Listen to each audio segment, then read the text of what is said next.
Ephesians chapter 6, if you would. We are coming to the end of the middle section of our study of biblical appeals. The first section was when I went through the mechanics and the principles involved in making an appeal. The middle section has been dealing with each person as they relate to people in these different situations. And the final section will be recognizing that our prayers to God are actually a special kind of biblical appeal. Okay? And so we will deal with that, Lord willing, in the very near future. But this evening, we're going to begin by looking at the concept or the process or the issue of an appeal made by a child to a parent. This would be of obvious importance to Brian and Melissa. This would be of obvious importance to Rick Raimundo. Where's Rick?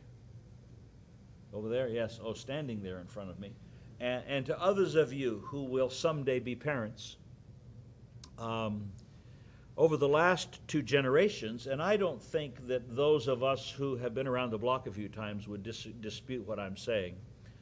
Over the last two generations, the relationships that exist between parents and children have changed dramatically in our culture, and they have changed dramatically for the worse. Used to be, there was a semblance of the biblical pattern that existed even in broken homes. The pattern was that the parents possessed experience. The parents possessed wisdom. The parents possessed resources. And the parents possessed authority to rear children by training them, by instructing them, by granting and withholding privileges and rewards to them, and on occasion administering correction of various types. Those are the things that moms and dads did, including, of course, physical correction. This pattern was the result of not only the biblical declaration of the parental role, Deuteronomy chapter 6, verses 4 through 7, Proverbs chapter 22, verse 6, but also a recognition by the population of every child's innate folly. You couldn't find an adult in the United States of America that did not recognize that kids are stupid, that kids are complete and utter fools, that they don't know how to do anything by themselves. And now we live in a culture whereby all of a sudden you're 18 years of age, you're so smart, you know everything. Really? Where did they learn that? Why is it not reflected in the decisions that they make? Okay?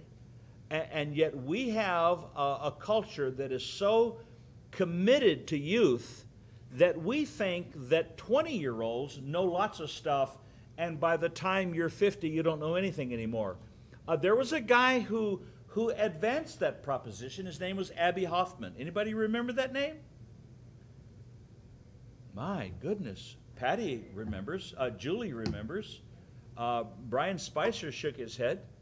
I don't know how much of it he remembers. But Abbie Hoffman used to say, "Don't trust anyone over 30."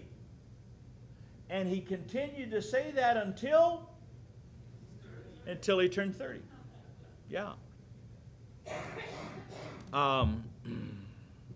Let me just read a couple of passages to you.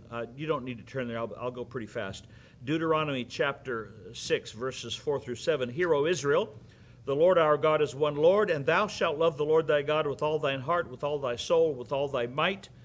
And these words which I command thee this day shall be in thine heart, and thou shalt teach them diligently unto thy children. So it's the grown-ups teach the kids.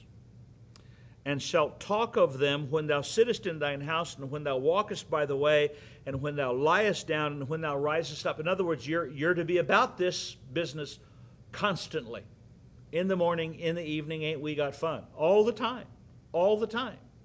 It should be just a constant and ongoing instructional training scenario is taking place. Melissa, you better smile. You're doing it the right way so far. Keep it up. Okay? I know that this is the approach that Jackie Flores uses with her kids, and I see that with other kids in our church whose parents obviously do the same thing. Then there is Proverbs chapter 22, verse 6. Train up a child in the way he should go. Train up a child in the way he should go. Well, who decides which way he should go? Not the kid. Why? Kids are stupid. I'm sorry, but kids are stupid. You say, how do you know that? I used to be one. Okay? Moronic behavior is the essence of childhood. Kids don't know anything. Let me tell you what I used to do when I was a kid. And don't get me wrong, I used to make the best grades in school. I was at the top of my class all the time. But I remember in Fort Totten, North Dakota, one day outside, I had a couple of shotgun shells and a hammer, and I was hitting that thing with a hammer to break it open so that I could get the pellets out of it and use it in my BB gun. Why am I still alive? You go, that's really stupid. Yeah, absolutely. And that's not even talking about the way I acted behind the wheel. How many times should I have been?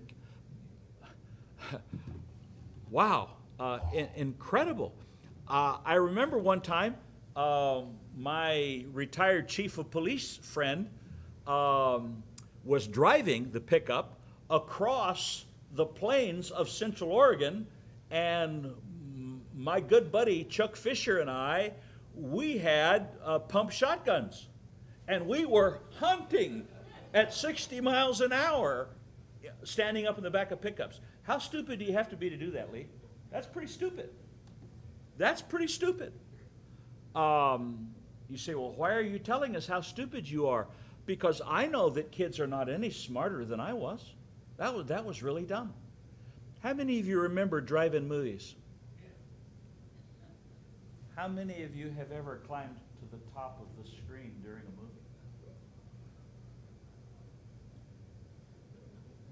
Say, Pastor, that's really stupid.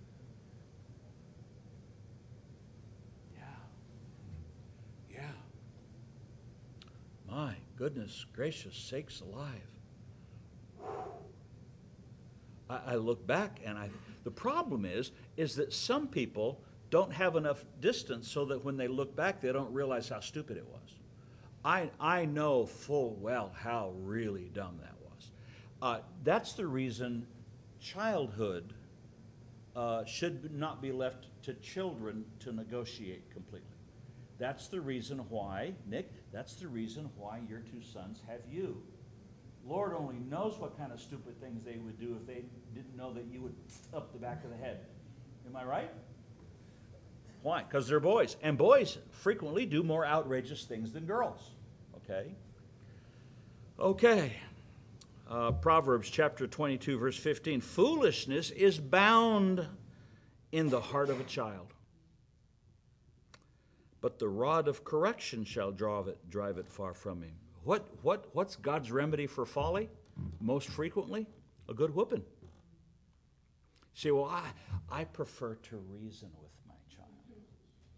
Okay, let me ask you a follow-on question. How do you reason with someone who is unreasonable?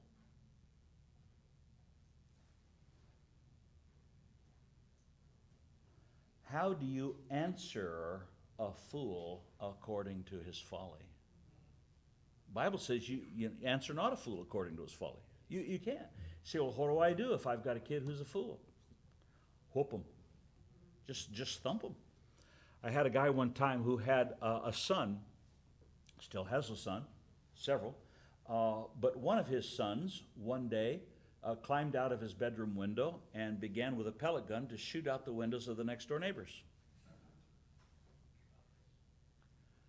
Within a day or two of doing that, he started shooting old ladies in the backside with his pellet gun. The guy then asked me, he said, what do you think I should do with my son? I said, you should beat him half to death. And he said, well, he's too old to get a spanking. I said, where does it say that in the Bible? Kid was 15. I said, where does it say that in the Bible? Well, he just seems like he's too old. I said, if he's young enough to need one, he's young enough to get one. And he said, well, how many do you think I should give him? I said, if I were you, I would drop his trowel, and I would use a Schedule 40, 15-inch long, 3/4-inch OD PVC, and I would give it to him across his bare backside no less than 40 times. I said, the Jews, 40 save one. They actually give, they were permitted by God to give 40 lashes. They would give 39 to err on the side of caution. And then a guy that was with us said, but your son is not Jewish. You can give it to him as many times as you want.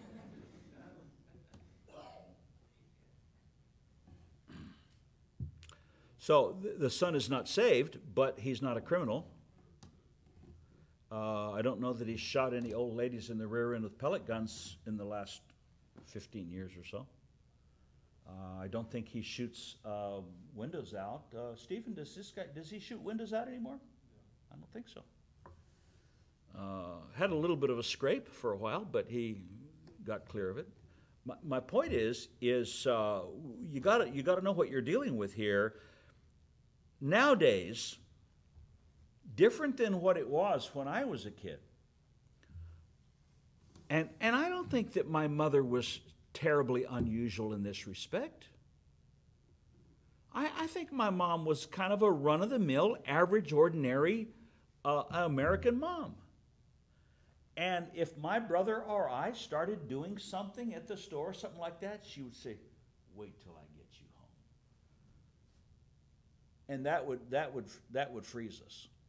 We would just stop right there. Because we knew when we got home, it would be all over but the shout.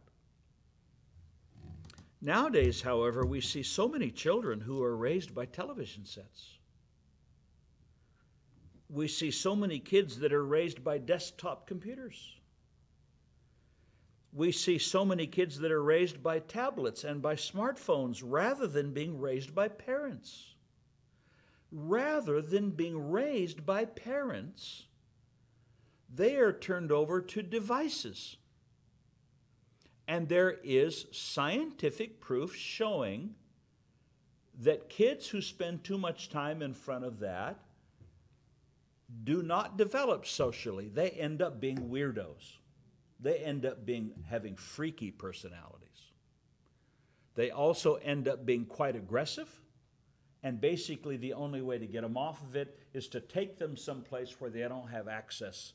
And it usually takes from 5 to 7 days for them to wean off of the dopamine requirements, the rush that they get from their electronics. So maybe we should start having camp and saying, we'll have a chance with your kid, but camp needs to be 2 weeks. 1 week just to detox them. I don't know. I'm just throwing that out.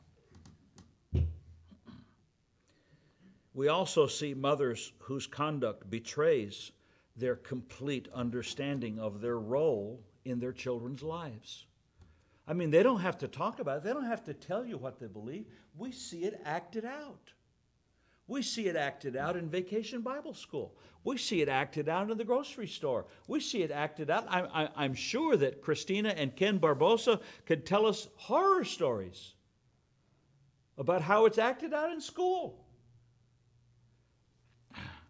Because there are so many parents, typically mothers, who see themselves as enablers, and they implicitly believe that their task as a mother is to satisfy every urge, appetite, and demand of their child, rather than as parents who train, teach, correct, discipline, and say no to their children. My goodness, if a kid doesn't learn anything else by the time he's 5 years old, he ought to understand the definition of the word no. But parents don't see that as their job anymore. How much better off children would be with unstructured and creative playtime, and with time for reading books actually built into their daily schedules. I mean, I think mothers should plan unstructured time for their kids and should plan reading time for their kids. You know what would keep my brother going for hours at a time? Needle nose pliers and wire coat hangers. He would spend hours bending and shaping and cutting and bending and shaping and cutting and bending and shaping and cutting. And before he got to that, the kind of spring-loaded clothespins, you know, there's two kind of clothespins, the old-fashioned kind that you just shove down over the line, and then the kind, they're three-piece, two pieces of wood and a spring that open and close. You give him a bag full of clothespins, and he's set for the afternoon. You say, well, that just seems really boring. No, not if you're a kid who's creative. Not if you're a kid who can think. The kids that go nuts are the ones that are almost brain dead already. Okay? Give him, when my brother went into the hospital for his appendectomy, he only wanted two things. He wanted bananas and memo pads. Bananas to snack on, memo pads to draw on. Because he knew how to occupy himself. He was creative. He was creative. I've taken a roundabout way of stating this evening that children are supposed to grow up dealing with at least one and ideally two adults who occupy positions in their life of unassailable authority. Kids are supposed to have a couple of grown-ups who have uncontestable authority in their life. Okay? Initially, those adults obviously are supposed to be the child's parents, with Sunday school teachers and school teachers later on added to the mix. So you've got one person who has an indomitable will. She's called mom. She's soft, she's cuddly, she's warm. You know, she feeds me, she bathes me, she changes me, but she absolutely does not give me everything I want whenever I want it. Though I love her, though I like her, though she's soothing to me, there is absolutely no question in my mind who is the boss. It is not me. It is mom. She is the boss. Proverbs says, forsake not the law of thy mother. Mommy is supposed to be absolutely and incontestably in charge in the first years of that kid's life. More and more as the kid gets older and older, dad comes more and more into play. But it starts out mom. Okay? So, and then when the kid gets older, the kid goes to Sunday school and, you know, maybe has to deal with Kelly Murphy for a little bit. I don't know. But understand, people, never should a child be allowed, never, and by never I mean never, there should not be, you should strive so that your child reaches the age of 21 without your child ever successfully manipulating you in any way that you are aware of. Either you or other adults. You're probably not going to have much success with grandma, but you try. And how will kids attempt to manipulate their parents? From birth, they will attempt to manipulate their parents and others by bullying them. How can a 3-week-old or a 6-week-old or a 9-week-old bully mommy? Mommy, guys, you be quiet. Mom, how do infants, newborns, attempt to bully their mothers? And I mean bully. How do they attempt to manipulate by bullying their mothers? Come on, Mom, help me. By crying. Oh yeah, I'm going to cry until you do what I want. And then if you don't do what I want, I'll change the way I cry. It'll, instead of, it'll be, you know, that deep-throated raw rage. I'm going to punish you until you give me what I want. What do you want? What do you want? Whatever I want. And kids start doing that immediately. Immediately.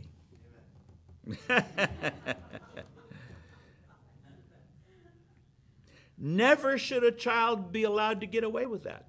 We actually had a couple in our church that adopted twin girls the day they were born. They took custody of the kids.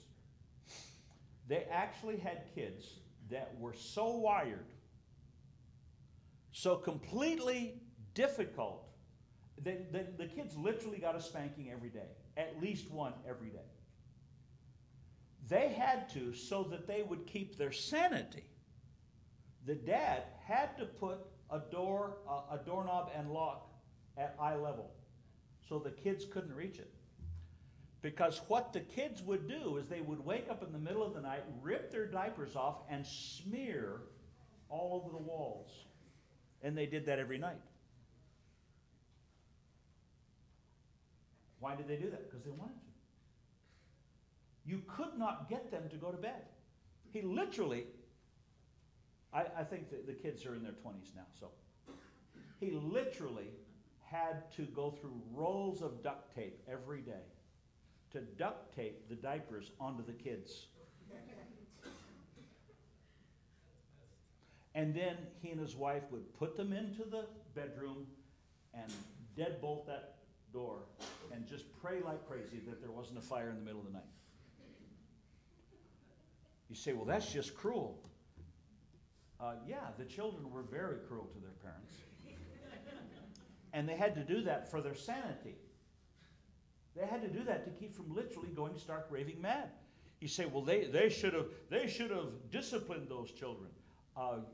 Yeah, but if you take the bell curve, their kids were at an extreme end of that bell curve. They were multiple standard deviations from normal. And they were sweet kids in the daytime. They were nice and sweet and precious and pretty and all that kind of stuff. You just couldn't get them to go to bed. And they would go crazy. Literally, they would trash and thrash their bedrooms every single night for several years. I think they began to tone down by the time they were 4 or 5 years old. So this went on for like 4 years.